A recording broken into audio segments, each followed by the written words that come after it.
you really want to wear that shirt?" Bimbo asked as she peered from the bathroom. "There's nothing wrong with it," Mike said as he straightened his collar. Mike and Bimbo were nervous. They had both taken a day off work to go to St. Nicholas Orphanage. They had been in touch with the caregivers of the orphanage, and they got a call the previous day that the adoption papers were ready. They had met the child, a quiet boy, also named Michael. The drive there was quicker than usual. They had spent so much time talking about the day, and now that it was here, they were too tense to talk. Traffic updates on the radio was the only thing they heard till they got there. When they did, they went inside to the proprietor's office. Michael was already there with a small bag. Bimbo stretched out her hand for him, and he waddled towards her before stumbling forward into her arms. When they had signed the papers, one of the caregivers, a nun named Agatha, gave them a small bag. Agatha told them that the bag had clothes in them. She mentioned that children the same age often shared clothing, but Bimbo returned the bag saying it wouldn't be necessary. Mike wrote a check for the orphanage. The nun was elated when she saw it. She offered to walk them to the car. As they left the building, they heard giddy screams of children playing. Bimbo asked why they weren't in school. "Only the older children go to school since we don't have any way to take them.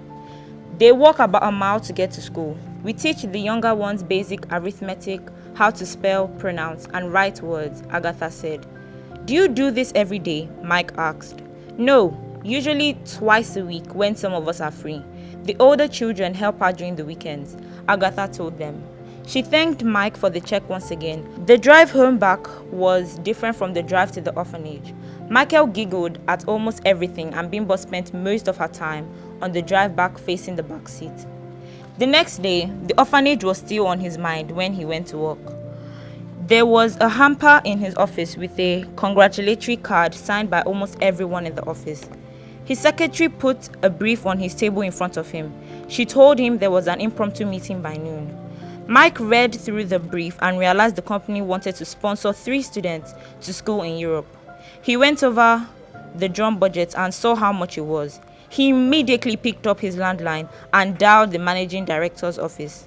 When he was put through, Mike told him about an alternative plan he had.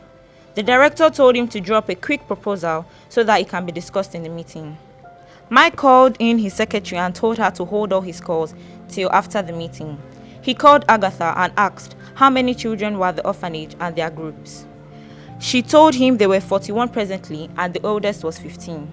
Mike looked up different institutions and the cost of some other things. He put together a proposal to sponsor the school-aged children's education and a bus to take them to school and back. During the meeting, he explained why this would be better and even added that this would be better for the company in the long run. In a week, the company changed its plan from sponsoring students to study abroad to sponsoring children in the orphanage. Mike was put in charge of the sponsorship of St. Nicholas.